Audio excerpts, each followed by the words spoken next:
신앙 고백 하시겠습니다.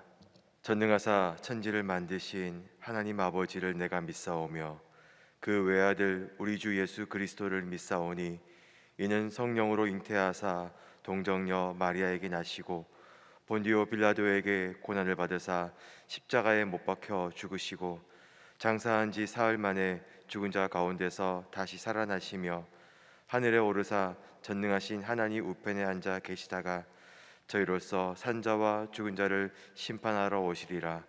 성령을 믿사오며 거룩한 공회와 성도가 서로 교통하는 것과 죄를 사하여 주시는 것과 몸이 다시 사는 것과 영원히 사는 것을 믿사옵나이다. 아멘. 사랑의 하나님 아버지, 거룩한 주일의 시작을 하나님을 향한 예배와 기도로 열게 하여 주신 것 감사합니다. 더욱 간절한 마음과 정성으로 드리는 이 예배와 간구를 기쁘게 받아 주시옵소서. 말씀으로 찾아오시는 하나님을 만나기를 소망합니다. 항상 그 말씀 위에 거룩한 믿음의 사람으로 굳게 서게 하여 주시고 은혜와 축복을 마음껏 누리며 살아갈 수 있는 승리와 은혜를 허락하여 주시옵소서. 예수님 이름으로 기도하옵나이다. 아멘. 찬송가 364장입니다. 찬송가 364장입니다. 내 기도하는 그 시간 그때가 가장 즐겁다. 이 세상 근심 걱정에 얽매인 나를 부르사 내 진정 소원 주 앞에 낱낱이 바로 아뢰어 금불행 당에 슬플 때 나 위로받게 하시네. 내 기도하는 그 시간 내게는 가장 위하다. 저 광야 같은 세상을 끝없이 방황하면서 위태한 길로 나갈 때 주께서 나를 이끌어 그 보좌 앞에 나아가 그 은혜 받게 하시네. 내 기도하는 그 시간 그때가 가장 즐겁다. 이때껏 지은 큰 죄로 내 마음 심히 아파도 참마음으로 뉘우쳐 다 숨김없이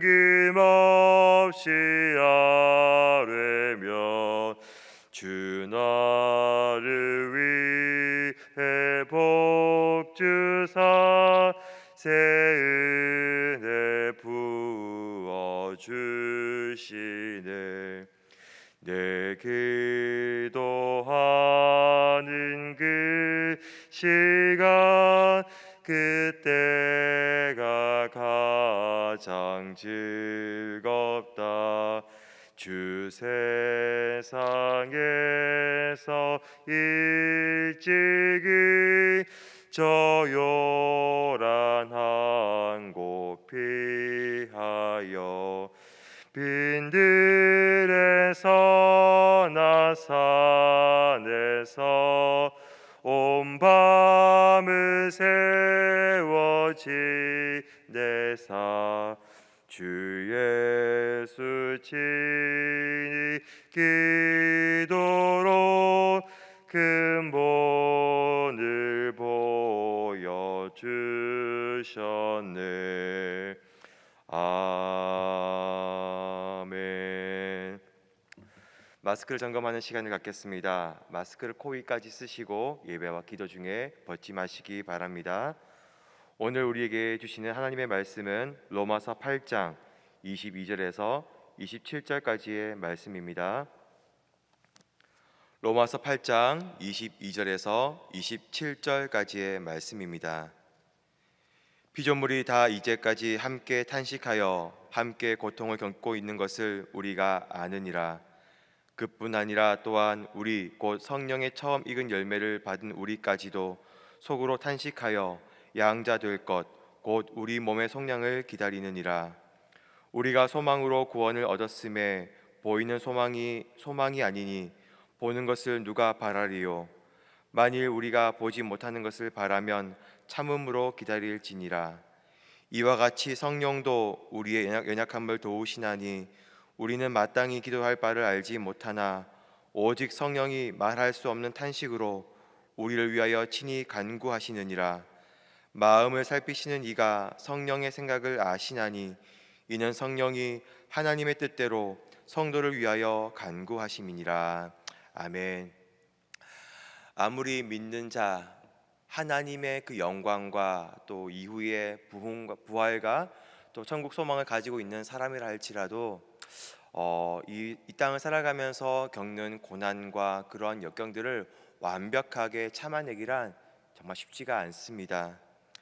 주님께서 이렇게 말씀하셨습니다. 내 짐은 참 가볍고 쉽다, 이렇게 말씀하셨는데, 이 말이 예수 그리스도를 닮아가고 그분을 따라가는 삶이 결코 어떤 환난이 없고 평탄하고 순적하다는 그런 의미는 결코 아닙니다.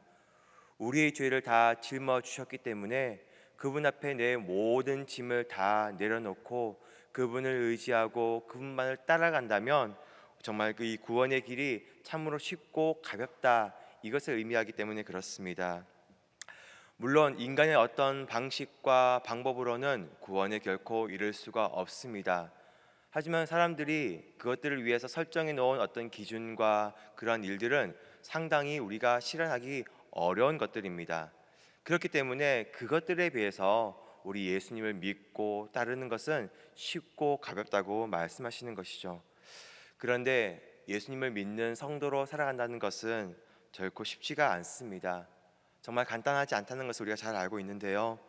내 안에 죄가 있기 때문에 그 죄가 주는 또 이 미혹과 유혹을 참아내는 것이 결코 쉽지가 않습니다. 또 예수님을 믿는 신앙 때문에, 이 믿음 때문에 세상 가운데 불이익을 당하고 억울한 일을 당한다는 것, 우리는 이미 많이 겪었고 지금도 당하고 있으며 앞으로도 쉽지 않을 것을 우리는 알고 있습니다. 그렇기 때문에 우리는 이렇게 탄식할 수밖에 없습니다. 오호라, 나는 곤고한 사람이로다. 이 사망의 몸에서 누가 나를 건져내랴. 로마서 7장 24절의 말씀인데요. 이 탄식이 우리는 절로 나올 수밖에 없습니다. 왜냐하면 이 땅을 살아가면서 고난과 환난이 너무나 많고 또 그런 환난과 고난 앞에서 쓰러지고 좌절하며 절망할 수밖에 없는 우리의 연약함, 우리의 아픔이 많기 때문에 우리 자신 스스로를 향한 탄식이 있고요. 또한 그렇게 넘어지는 우리의 모습 보면서 왜 우리는 계속 넘어질 수밖에 없는가?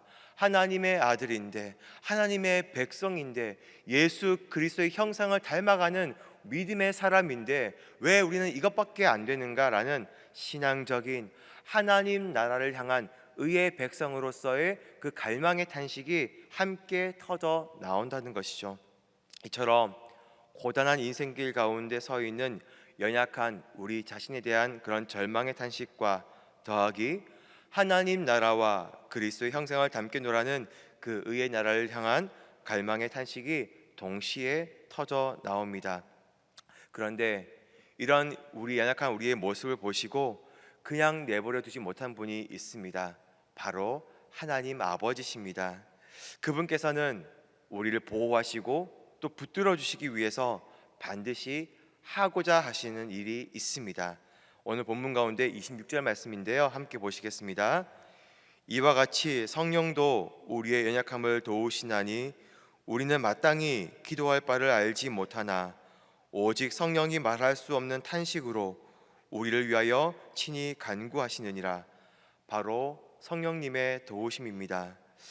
우리의 연약함이란 마땅히 기도할 바를 알지 못하는 지경이라는 겁니다. 기도할 상황인데, 정말 기도밖에 없는 그런 상황인데 우리는 그것을 깨닫지 못합니다.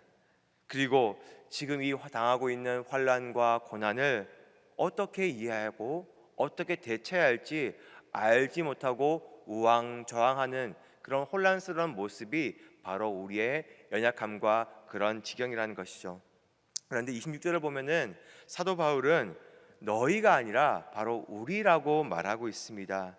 사도 바울도 이것을 말할 때에 자신까지 포함하여 우리라고 말하고 있는 거죠. 아무리 사도라 할지라도, 지나가는 그 옷자락만이라도 그 병든 자가 낫는 능력의 그 사도라 할지라도, 이 모든 순간과 모든 상황 속에서도 그 사도 바울 또한 하나님의 도우심을 구해야 하는 우리와 똑같은 연약한 사람이라는 거죠. 영적으로 부유하거나 혹은 가난하거나, 또 형편이 부하거나 가난하거나 어떠하든지, 우리가 강할 때나 혹은 약할 때나 항상 하나님의 도우심을 구하는 일에 있어서는 그 어떤 상황도, 어떤 시기도, 그 어떤 누구에게도 예외가 없다는 겁니다. 그럴 때마다 그 어떤 사람도, 그 어떤 상황 속에서도 끝까지 그 인생을 붙잡아 주시는 한 분이 계시는데 바로 성령 하나님이시라는 겁니다. 그 성령 하나님께서 말할 수 없는 탄식으로 우리를 위해 친히 간구해 주심으로 우리가 지금 여기에 지금까지 서 있을 수가 있었고 올 수가 있었던 것입니다. 그런데 어떤 이 사람들은요, 이것을 믿지 못합니다. 성령 하나님께서 우리를 위해 친히 간구하셨다는 것을 믿지 못한다는 거죠. 아니, 하나님은 간구를 받으시는 분이시지 어떻게 우리를 위해 간구를 하실 수가 있느냐, 이렇게 말하면서 성령 하나님께서 말할 수 없는 탄식으로 우리를 위해 간구한다는 것은 우리가 기도하지 못하니까 우리를 위하여 우리가 기도하게끔, 우리가 하나님 앞에 나아오게끔 그렇게 도와주시는 것이다 라고 말하고 해석하기도 합니다. 그 해석의 취지는 이해하지만 결코 성령은 그렇게 말하고 있지 않습니다. 명백하게 그 성령께서 우리를 위해 친히 간구하고 있다고 분명한 주어와 서술어로 명백히 선포하고 있습니다. 더구나 27절에도 이렇게 말합니다. 마음을 살피시는 이가 성령의 생각을 아시나니 이는 성령이 하나님의 뜻대로 성도를 위하여 간구하심이니라. 다시 한번 성령께서 간구하고 계신다고 거듭 표현하고 있습니다. 그런데 그 내용이 심히 놀랍습니다. 마음을 살피시는 하나님의 아버지께서 그 성령의 생각을 아시는데 그 성령의 또 기도하시는 바, 간구하는 내용도 아신다고 하십니다. 성령의 생각과 그 기도의 내용까지 아시는데 그 생각은 일치되는 것입니다. 과연 성령께서 우리를 향하신 그의 생각과 또 우리를 위해서 간구하시는 그 내용이 무엇일까요? 예레미야 29장 11절에 이렇게 말합니다. 너희를 향한 나의 생각을 내가 아나니 평안이요 재앙이 아니니라. 너희에게 미래와 희망을 주는 것이니라. 우리를 향하신 하나님의 생각은요, 바로 평안이고요, 미래고요, 희망입니다. 그것을 바로 주시기 위해서 친히 말할 수 없는 탄식으로 우리를 위해 지금 이 시간도 기도하고 계신다는 것이죠. 요한복음 15장에 보시면 예수님께서 자신에 대해서 나는 참 포도나무라고 설명하시는 부분이 나옵니다. 요한복음 15장 1절과 2절 말씀인데요, 제가 읽겠습니다. 나는 참 포도나무요 내 아버지는 농부라. 물은 내게 붙어 있어 열매를 맺지 아니하는 가지는 아버지께서 그것을 제거해 버리시고 무릇 열매를 맺는 가지는 더 열매를 맺게 하려 하여 그것을 깨끗하게 하시느니라. 아멘. 근데 이 말씀이 굉장히 불편하게 다가올 때가 있습니다. 왜냐하면 우리 예수님은 참 포도나무시고 우리 하나님 아버지는 농부이신데 우리는 그 가지라는 것이죠. 그런데 열매를 맺지 않는 가지는 그것을 제거하고 불살라 버리신다는 그런 심판의 메시지를 우리에게 주고 있습니다. 이 말씀을 보면서 과연 내 삶에 열매가 있을까? 믿음의 열매, 성령의 열매, 그 어떤 모양과 그 어떤 내용의 열매가 과연 하나라도 맺혀 있을까? 이런 질문 앞에서 결코 자유로운 사람은 단 한 명도 없습니다.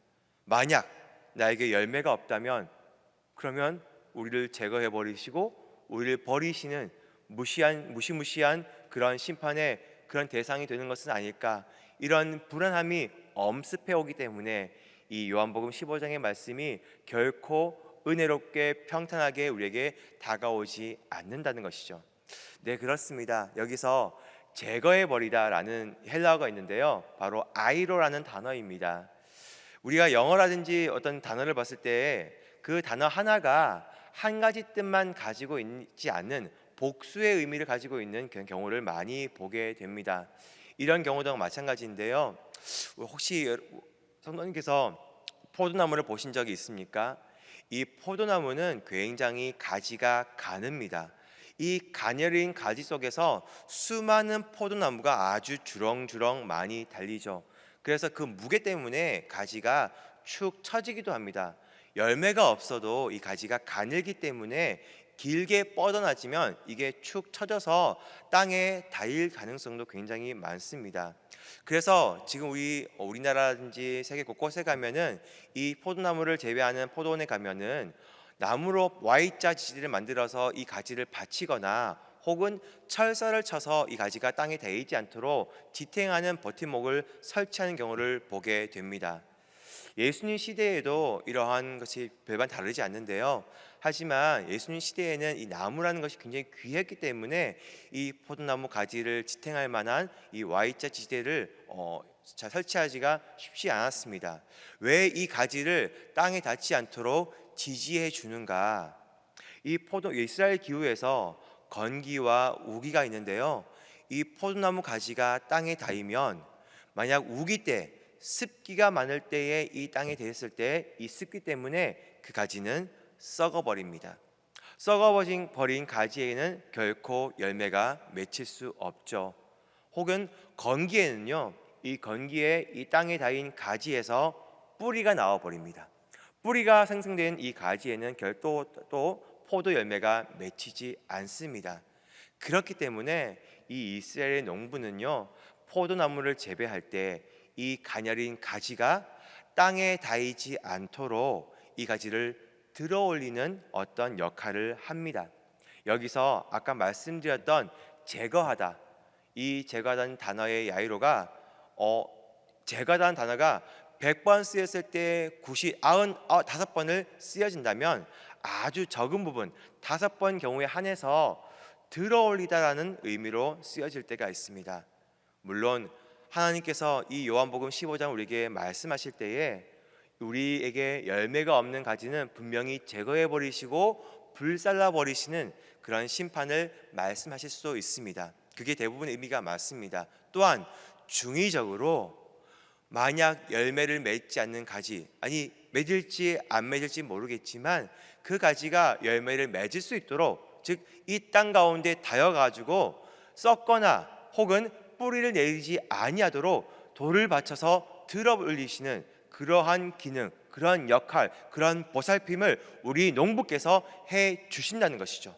우리 하나님께서 그 사랑하는 가지를 향하여, 우리를 향하여 이 땅, 이 세상 가운데 뿌리 내리지 아니하도록, 이 세상에 썩어서 부패하지 아니하도록 우리를 받치시고 우리를 들어 올리시는 그런 케어를 해주고 계신다는 겁니다. 그래서 우리는 이 줄기, 참 포도나무이신 예수님께 붙어 있기만 한다면 때가 되면 저절로 우리 가지 가운데 수많은 풍성한 포도나무가 주렁주렁 열리게 될 줄 믿습니다. 우리가 애쓰고 우리가 힘을 내서 이 포도나무가 열매가 맺히는 것은 아닙니다. 그저 그 포도나무, 참 포도나무 우리 예수 그리스도에게 붙어 있기만 한다면 그 열매는 자연스럽게 열리는 그런 것입니다. 지금 우리가 어떤 우리의 능력으로 스스로의 의지로 이 땅 가운데 믿음으로 승리하며 하나님께 영광 돌리는 그런 삶을 살아나는 것이고 또 그것을 요구하시는 것이 결코 아닙니다. 우리는 약할 수밖에 없습니다. 우리는 때로는 쓰러질 수밖에 없습니다. 그렇기 때문에 우리를 위하여 하나님께서 성령 하나님을 보내셔서 말할 수 없는 탄식으로 우리를 위하여 친히 간구하사 그의 생각, 평안을 주시고 미래 가운데 희망을 주시며 승리하는 인생으로 살아내게끔 그분께서 우리 위해 지금도 간구하고 계신다는 것, 그것이 지금 오늘 본문이 우리를 위하여 격려해 주시고 또 선포하시며 우리를 지금 다독여주고 계시다고 있는 것입니다. 약하고 흔들릴 수밖에 없는 한숨소리와 신음소리밖에 터져나오지 않는 우리네 인생과 삶의 순간순간입니다. 하지만 성령님께서 우리를 붙잡아주고 계십니다. 또 말할 수 없는 탄식과 기도와 간구로 우리를 위해 지금도 그렇게 위해주고 계십니다. 우리를 향한 평안과 미래와 평안을 보여주시고 그저 보여주신 것이 끝나는 것이 아니라 그것을 결단코 현실로 또 우리한테 누리게 하기 위해서 이 구원받은 성도로서의 그 진정한 행복을 누리기 위해 우리의 지금도 신실하게 간구하시며 역사하고 계십니다. 무엇이 불안하십니까? 무엇이 두렵습니까? 무엇이 그렇게 탄식으로만 점철되어 있습니까? 결코 좌절하지 마시고 그 성령 하나님을 의지하면서 오늘도 우리도 또한 동일하게 기도할 바를 알지 못하지만 그래도 기도의 자리에서 물러남이 없는 그런 사람이 되시기를 소망합니다. 우리는 날마다 범사에 감사해야 됩니다. 어떤 결과 때문에 감사하는 것이 아니라 매 순간마다 우리를 위해 기도해 주시고 또 우리를 이끌어 가시는 그 성령님, 그 성령을 보내주신 우리 하나님 아버지, 우리의 주인 되신 예수 그리스도를 위하여 또 그분을 닮아내기 위하여 우리는 늘 기도의 자리에서 예배의 자리에서 그분만을 바라보며 찬양하며 고백하며 끝까지 기도의 자리에서 물러서지 않는 그런 아름다운 믿음으로 결단코 승리하실 수 있는 우리 모든 사랑하는 성도님 될 수 있기를 주님 이름으로 축복합니다. 기도하겠습니다. 사랑하시는 하나님 아버지, 거룩한 주일의 시작부터 온전히 경외하는 마음으로 하나님 앞에 서게 해주시니 참으로 감사합니다. 너무나 힘든 세상의 무대 속에서 한없이 나약한 우리 자신의 모습을 보면서 정말 탄식할 수밖에 없습니다. 도저히 주님의 형상을 닮아가지 못하는 것 같아서 또 한 번 탄식할 수밖에 없습니다. 하지만 말할 수 없는 탄식으로 우리에게 평안과 미래와 평안을 주시기 위해 간구해 주시는 성령을 힘입어 한 걸음 한 걸음 나아가오니 우리의 심령과 우리의 가정과 우리의 건강과 우리의 모든 직장과 삶의 현장 가운데 회복, 은혜, 승리 그리고 궁극적인 영광을 허락하여 주시옵소서. 오늘 영과 진리로 드리는 모든 예배마다 함께하여 주시고 말씀을 전하여 주시는 담임 목사님을 성령의 권능으로 붙드시사 모든 영광은 하나님께서 받으시고 모든 예배자들에게는 은혜의 품 안에서 승리하고 격려하며 성장할 수 있는 귀한 복을 하늘로부터 내려 주시옵소서. 감사드리며 살아계신 예수 그리스도의 이름으로 간절히 기도하옵나이다. 아멘.